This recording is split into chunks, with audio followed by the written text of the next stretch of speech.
I want to thank you all for attending this press conference here this morning here on the State Capitol West steps. But before we get started, we want to do a land acknowledgement to the people from this area, the Miwok, Nisnan, and the Padawan from across the Sacramento River, who chairs behind me are representing those people here today. And good morning, and thank you for joining us here today. And today we commemorate National Missing and Murdered Indigenous Peoples Day. In 2020, the National Information Crime Center reported almost 5,300 cases of missing Indigenous women. But the numbers are probably much higher because not all crimes are reported, and because victims are misclassified under other ethnicities, particularly in urban areas. On some reservations, homicide rates are more than 10 times the national average. A National Institute of Justice funded study found that more than 4 out of 5 American Indian and Alaska Native women have experienced violence in their lifetime. These numbers include 48.8% who have experienced stalking. As you'll learn today at our 1:30 hearing later today in the state legislature, today tribes like the Yurok and tribes here today are among more proactive in reaching out to law enforcement officers for resources and prevention. They are forming partnerships and borrowing equipment and search dogs to find missing people more quickly. They are working with different organizations to prevent the violence that leads to these cases. In California, home to the largest population of Native Americans in the country, more than 70% live in urban areas. It is why in California, we cannot assume that the issue is just on tribal lands or in rural areas. We must make this a statewide effort. In 2020, I successfully introduced AB 3099 and got that through the legislature and signed by the governor with support from my colleagues that are standing here with me today, which calls upon the Department of Justice to improve data collection, collaboration among law enforcement agencies, and classification of jurisdictional issues, and training. Last year, we were able to secure $5 million to support these efforts. Yet this issue is not just about law enforcement. This is about prevention, which is essential in trying to get ahead of these crimes that are being perpetrated against Native American women. And it's so dealing with the aftermath of this epidemic. Part of this aftermath includes access to mental health services for victims and survivors who must cope with the loss, but also with children who are left without mothers and then placed in foster care. If they do not have another family caregiver or are not placed in a good setting, in more than half of these cases, the victims are in foster care system. Protecting these children and ensuring they thrive also is essential in the state of California to prevent further trauma for them and to stop a dangerous cycle. The good news is that more is being done at many levels. At the federal level, with Secretary Holland, the first Native American Secretary of the Interior, has formed a new unit within the Bureau of Indian Affairs to address these issues. More states, like here in California, are beginning to better coordinate and understand efforts needed and providing resources on missing person cases and attempting to form effective partnerships with local agencies and tribes. Those are positive steps. At today's hearing at 1:30, I hope we are able to listen and learn from the tribal governments and tribal chairs who will be speaking about what we can do as a state to help them prevent the violence and bringing justice for the victims and their loved ones. For all the missing, let us bring them home. For the survivors, let us support them and dedicate ourselves to ending this epidemic. There's also going to be a play tonight at 6 p.m. at the California Museum Auditorium. And it's a play that's been put together by California Indian people and in particular, Isabel Madrigal, who's Kuia, and my good friend Luke Madrigal, who's passed on, his daughter. That play is called Menil in Her Heart, and it's about the missing and murdered Indigenous women in Native American areas and country. At this time, we'd like to bring up to the podium speakers that have joined me here today from different tribal governments and tribes and chairs. At this time, I would like to bring up the chairperson, Janet Bill, of the Picayune Rancheria of the Chukchansi Indians.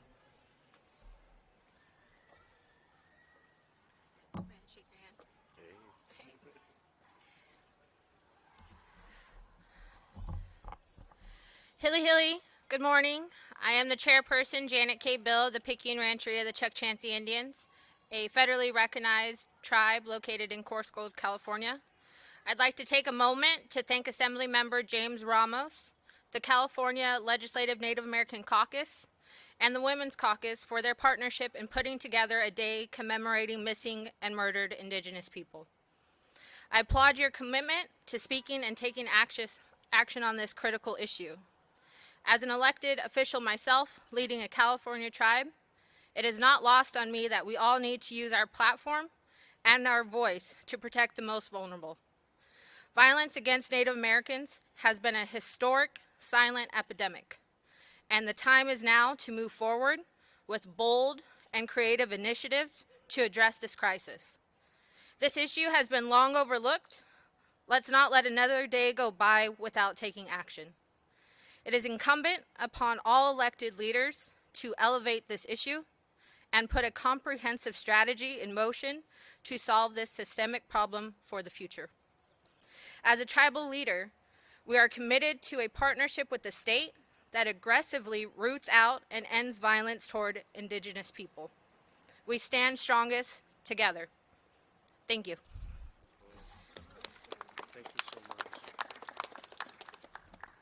Thank you. Thank you so much.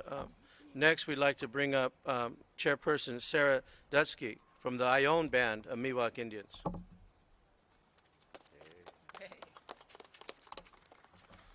Well, thank you everybody for being here this morning. Again, I'm Sarah Dutchke, chairperson for the Ione Band of Miwok Indians. I'm located actually not too far from here in Amador County. Really appreciate everybody's attention to this really critical issue that's been plaguing Indian country for so long. The crisis of missing and murdered Indigenous peoples, it's certainly not new.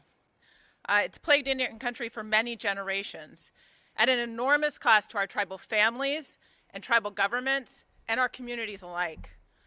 Unfortunately, the violence doesn't just stop with the victims. It affects the victims who suffer and those who lose their lives, obviously. It affects their family members. It affects the tribal communities. It affects the communities in which we live. It affects each and every one of us. Much of the challenge in solving the crisis results from inequities in education and access to adequate medical care, mental health care, insufficient career opportunities in Indian country, and very wide degrees of discrepancy when it comes to income across Indigenous populations. Of course, another huge issue, as Assemblymember Ramos has been working on over the past few years in the California legislature, is the lack of cross-jurisdictional education, support, and cooperation. Reducing the violence demands that we address these inequities head-on. We need to provide critical services in Indian country aimed at combating the problem specifically. We need to educate ourselves and others so that we may increase collaboration among us. These are critical tasks that we all need to take it upon ourselves to tackle. And we must all be involved. We must all be advocates on a regular basis. And we must all very honestly and sincerely care deeply about the cause and about one another. Many thanks to my fellow tribal leaders who are here today, giving some attention to this very important issue.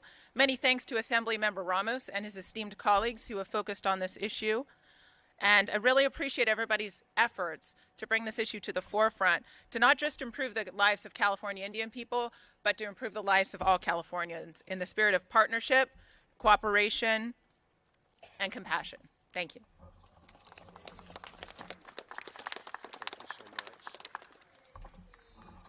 Thank you. Thank you so much. Next, we'd like to bring up the chairperson, Erica Pinto from Hamul, Indian Village of California.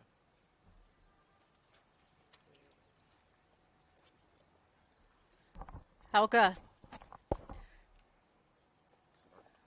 Is it on? I'm going to put my gum down here somewhere for a minute. Okay.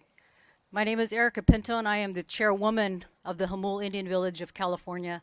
I come from San Diego this morning, and I want to acknowledge the Native American Caucus and also the Women's Caucus for shining a light on this pandemic that has been going on for far too long. Special thanks to Assemblymember Ramos. Now is the time, as he mentioned, to bring our missing women home. Now is the time to put our heads together, to collaborate with law enforcement, with Border Patrol, with Caltrans, with the state of California, with our local tribal clinics, with our tribal leaders, to do what is right for our women and men who go missing.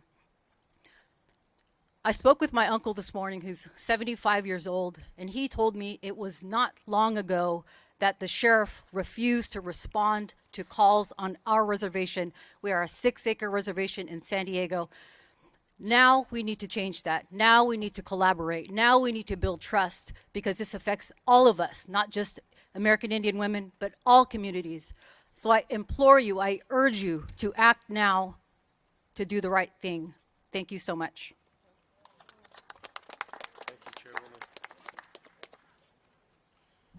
Thank you, Chairwoman, for those remarks. Next, we'd like to bring up Chairperson Joe James from the Yurok Tribal Council.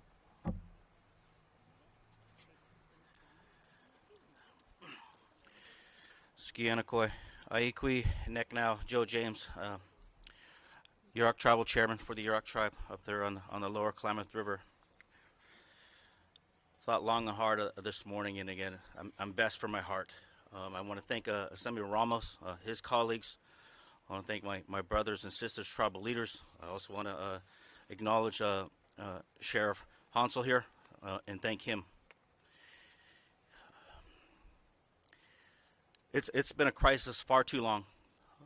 You know, our women, our children, our youth, our families, there's no need they should go through that. Whether it's resources back at home, we have been doing the data and the research for many years now regarding this. And again, as the Yurok Tribal Council declared a state of emergency on the Yurok Indian Reservation regarding the attempted trafficking, stalking, out of state. We are in a crisis. We have been in a crisis far too long. Action is needed now for our partners with the state of California, for our partners back at home. And again, it's near and dear to our heart. It hurts our heart as a tribal leader to know our sisters, our children, our youth are not at home, the difficulty that they're going through to bring them back home. But again, the trauma when they do come back home, that's a huge key element there, coming back home, being able to rehabilitate themselves through the trauma that they've lived through. And again, those are some things that we were working and dealing with back at home. And again, as a look forward to the discussion, the dialogue with the hearing today. And again, just want to thank you for the opportunity. It's great with awareness, but we're past awareness now. We need solutions and action now. Resources, funding, mental health. Again, that's where we are now. We need actions and solutions now. Our sisters, our brothers, our youth cannot wait no more. And as a tribal leader of all of us here, time is short now, and action is needed. And thank you. Wakla. Thank you, Chairman Joe James. Next, I'm going to introduce the Attorney General of the state of California, who, when was in the Assembly, we became good friends in talking about these issues and trying to bring some resolve to them, which we moved on AB 3099 and has strong support from now the Attorney General, who ultimately moved forward into that position and is serving Indian country by establishing protocols and making sure that we're collecting data and continuing to advocate for resources for missing and murdered Indigenous women. Join me now in welcoming to the podium our Attorney General, Mr. Rob Bonta. Well, good morning, and let me just first say thank you to Assemblymember Ramos for his incredible leadership on many issues, but on this issue in particular, he has shown just incredible commitment, courage, passion, and has built a really powerful coalition that will be providing solutions, and to the prior speaker's comments, action, which is desperately needed. I also want to lift up and shout out the other legislators who are here in support. It is bipartisan, it is bicameral. This is an issue that so many of us rightfully are focused on addressing and providing solutions to. And I want to thank this really powerful coalition that's here today, assembled today, our tribal leaders, our tribal partners in providing solutions. And pleased, as California's Attorney General, to lending my hand to the effort. And in my view, public safety is all about partnership, and honored to join this group of partners today as we raise awareness about the thousands of unsolved cases of missing and murdered Native Americans. I think we're at our best when we work together, when we partner, when we collaborate, when we listen, and when we co-create solutions. Native peoples have called this land home since time immemorial. Yet today, the unfortunate reality is that many of our tribal communities feel and are under threat, worried that their loved ones, their mothers, their daughters, their sisters will go missing, will be lost to violence and to murder. On the eve of National Missing and Murdered Indigenous Persons Awareness Day, we can't shy away from this hard truth. You must face the problem in order to fix the problem. And at the California Department of Justice, we are not shying away. My office is committed to working with tribal governments and communities to chart a path forward together to better understand and help solve this injustice. That's why last summer we highlighted a new $5 million investment being made within my office aimed at tackling the issue head on and supporting public safety on tribal lands. This investment is funding the implementation of California Assembly Bill 3099. As you know, a law ensuring we provide training and guidance to law enforcement agencies and tribal governments to help reduce uncertainty regarding criminal jurisdiction and improve public safety on tribal lands in the process. This investment also includes funding to establish the Tribal Assistance Program within California DOJ's Office of Native American Affairs, and provides the resources to study challenges related to the reporting and identification of missing and murdered Native Americans in California, particularly women and girls. We're still in year 1 of 5 of implementation, but we've hit the ground running and we're off to a fast start. We have already conducted trainings and issued initial guidance to law enforcement. We have met with tribal partners across the state. We are engaging with academia. We are building up our tribal assistance program, and this work is ongoing. We're committed to it. We're in it for the long haul. We do not take it lightly. For too long, too many Native American families have been torn apart. Too many innocent lives have been lost. There has been too much pain, too much worry, too much trauma.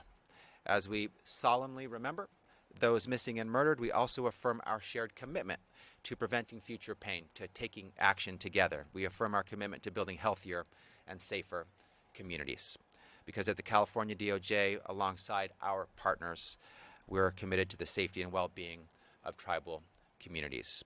We're committed to doing our part to stand up for all of the people in our state. So I look forward to this powerful coalition's ongoing work, the action we are planning, that we are taking, and our commitment to enhance public safety throughout California. Thank you so much.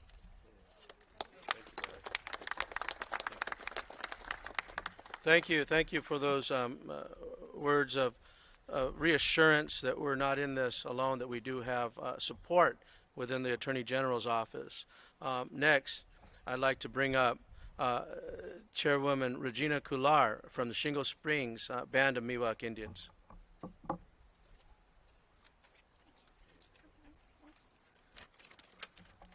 Good morning. My name is Regina Cuellar, Chairwoman of the Shingle Springs Band of Miwok Indians. It is an honor to be standing here today on my ancestral lands. I'd like to take a moment to thank Assemblymember Ramos and his staff for inviting us to commemorate missing and murdered Indigenous people. Members of the media, thank you for joining us to help shed light on this critical issue. Tribes across the country have long sought solutions to the epidemic of missing and murdered people from their communities. One such solution utilized by my tribe is a joint jurisdiction court.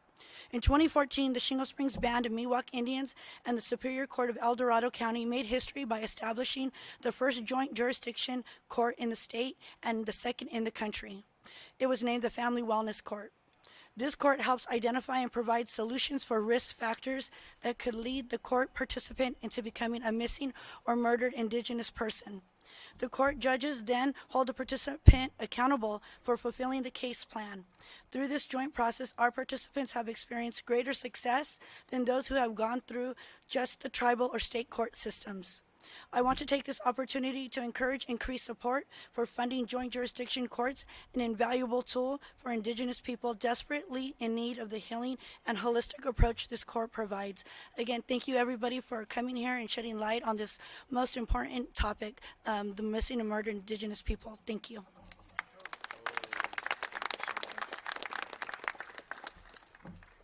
Thank you. Thank you so much. Do we have Round Valley Tribal Council Vice President Lewis Whipple? Hey,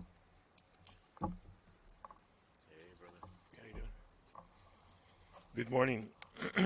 My name is Lewis Whipple. I'm the Vice President of the Round Valley Indian Tribes.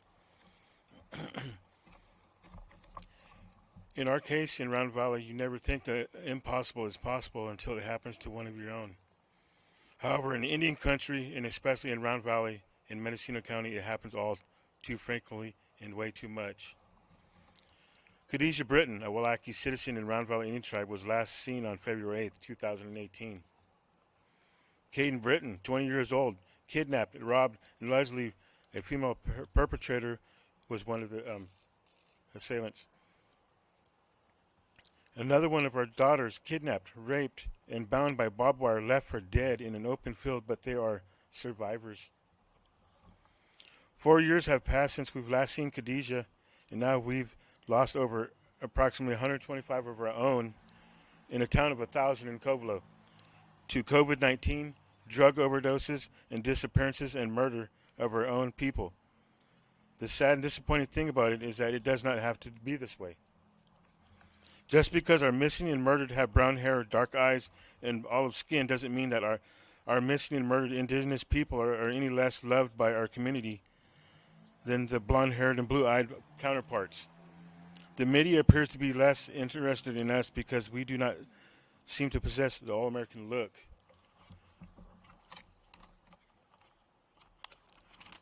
When in fact our indigenous people and features are more American than any other demographic on the continent. We are just simply ignored. Let us remember our daughters like Khadijah and all other young men and women who have never been found because they don't have the right look.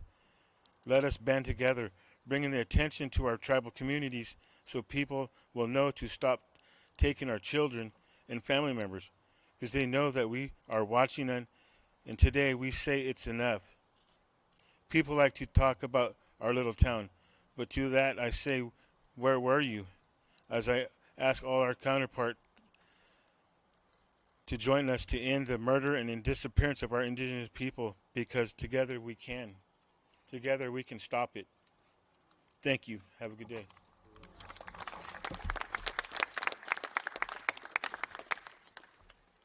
Thank you, Mr. Vice President Whipple.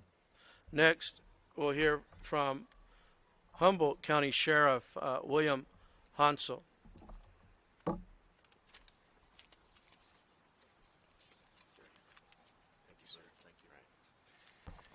Just want to thank everyone for the opportunity to be here to speak. Thank you, Assemblymember Ramos, for hosting us and for bringing this to the forefront. I know that the missing and murdered Indigenous people, they're working on the third report, and it's highlighted several cases in California, including Humboldt County, that were very disturbing. And we recognize that there's generational issues with law enforcement investigation and conducting investigation on tribal land. And I stand with our tribal communities. I stand with the other 58 sheriffs, shoulder to shoulder with our tribal communities, with the pledge that we will continue to work together on this problem. Because this is not a problem that's just going to go away overnight, as we know.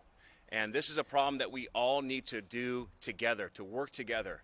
And it starts with communication and collaboration. One of the things that we have not done well, and where we can improve here in California, that is one thing that we can lead the nation. And I'm thankful for Assemblymember Ramos for passing AB 3099. It gives us an opportunity for the Department of Justice to come in and to offer technical assistance, training, and support that we need in our tribal communities, in our rural areas of California.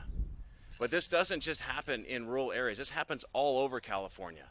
All 58 sheriffs see this, and there's all law enforcement jurisdictions that have to deal with this. And we want more help. We want more assistance. And I'm thankful, too, that the federal government passed the Savannah's Act, which brings federal resources in as well. But we also have unique issues here in California with Public Law 280 and policing on tribal land and our partnerships. And I'm thankful for the partnerships we have with the Yurok tribe, Hoopa, Blue Lake, that we actually have deputized tribal officers working state cases. And there has been progress that is made, and we'll report on that today at 1:30. But I'm here standing together as a commitment that we will work together and we will help solve this problems. And I just thank you for the opportunity here today. Thank you.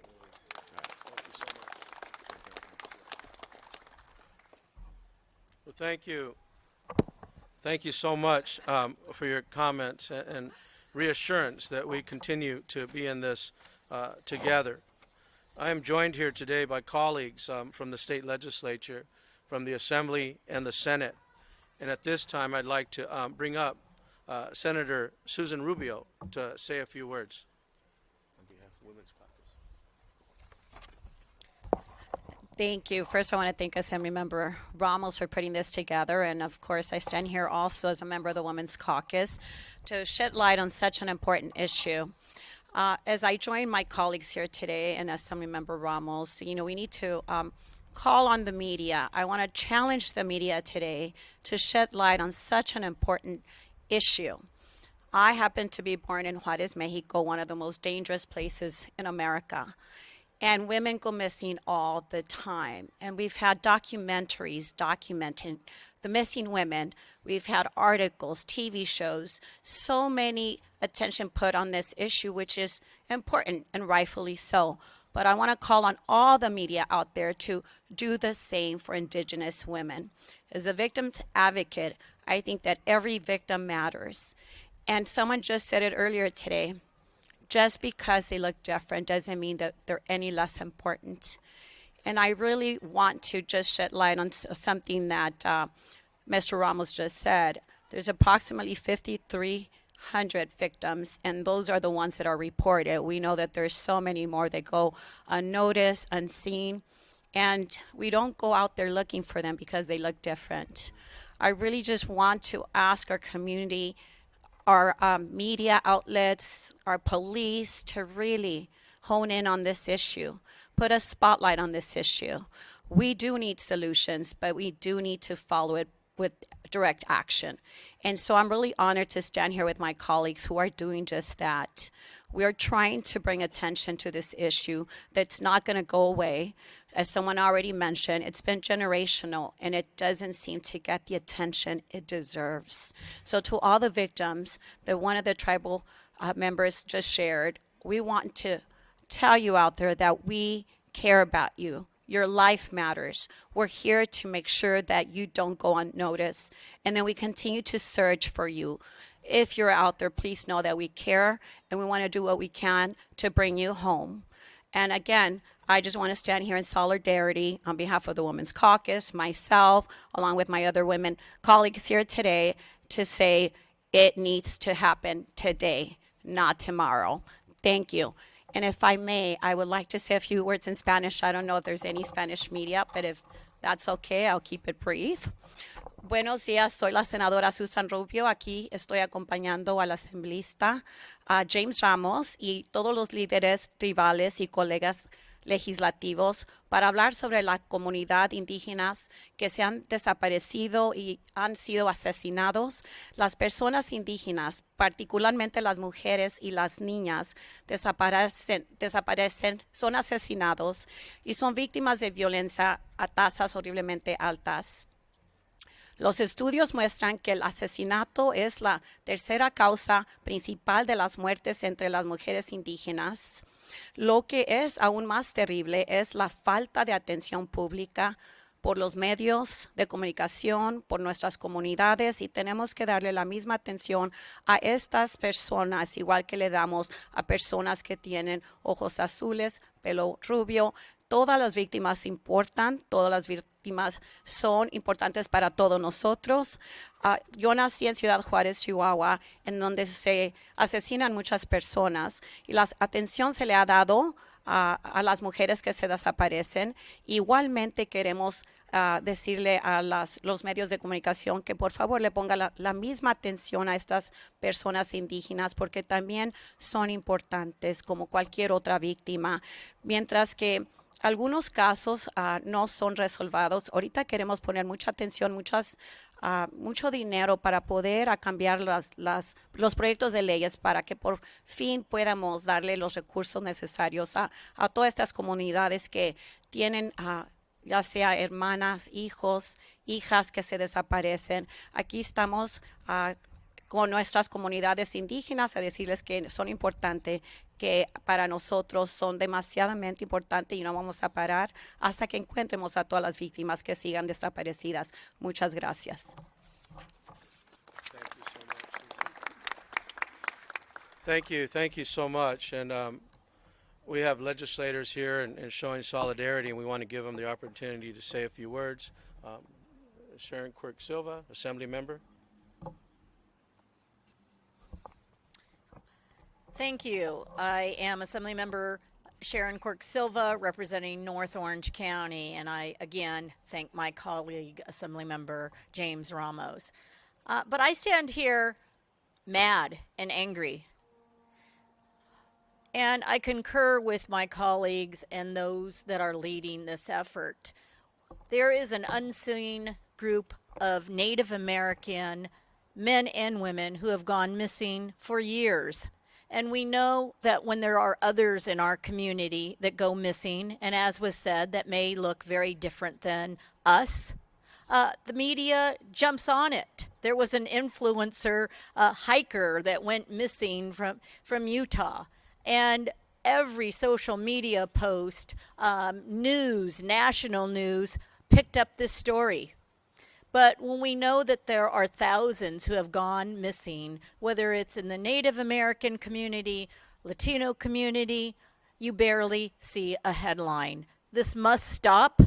We must work together across cross-jurisdictions to not only solve these murders, but to create a pathway for those that have been harmed to return home and, of course, deal with the traumas that have been endured. But one of the things as a legislator, when we stand here together, I listen to the folks that are speaking, and I learn. And that's another part of these press conferences, for us to listen, for us to learn, and to stand together. But I will say we should be angry, and we should be angry enough to make sure that this is presented on front page news. Every life matters. Thank you. Thank you so much. Thank you so much. I also want to recognize my colleague who's here standing in solidarity with us, Assemblymember Rebecca Bauer-Cahan. Let's give her a round of applause there. Thank you so much. And also want to recognize Assemblymember Mia Bonta, who's standing here in solidarity with us. Let's see if you say a few words.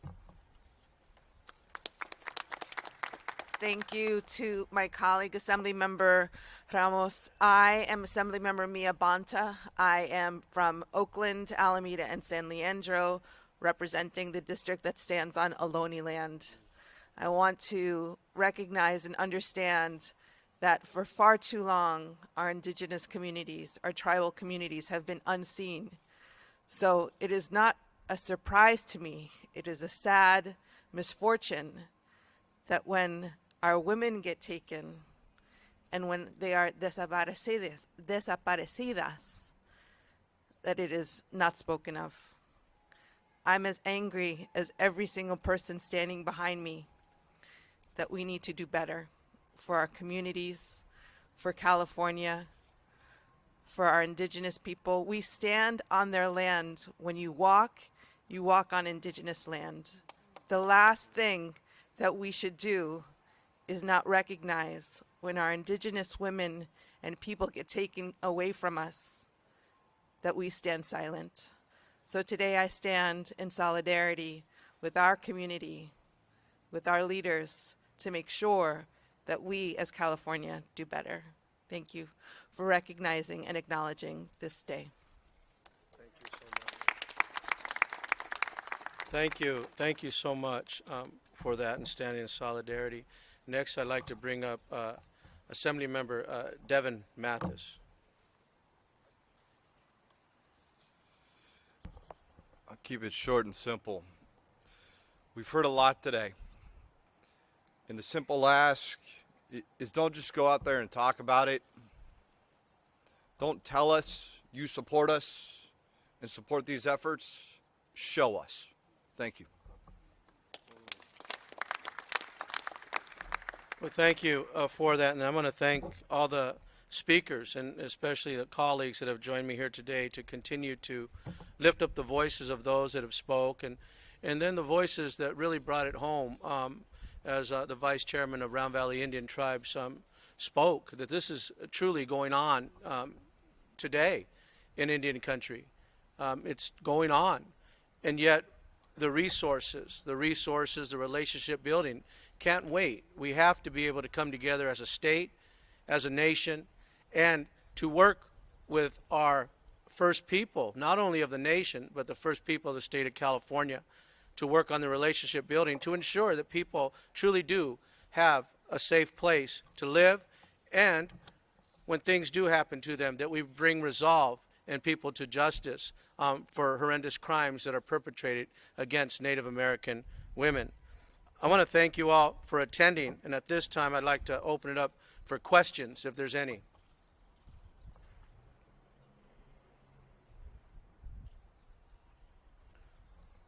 We come together as a people. We stand before you as the only California Indian elected in the state assembly, but giving the platform to so many of the chairpersons and chairwomen that spoke here today is our role. It's not about myself being here. It's about bringing that advocacy and offering that platform to a voice that hasn't been heard throughout these different issues that continue to plague our people. Missing and murdered Indigenous women, Indigenous persons is nothing new in Indian country. However, it's gaining advocacy, and we're going to continue to build on that advocacy here in the state of California. We have a hearing today at 1:30 to hear again directly from the people of the state of California, California's first people, on issues of how we could better the relationship, how we can make sure that these things, as we heard from the Vice Chair of Round Valley Indian Tribes, that are still happening today. It's not something of the past. It's happening today.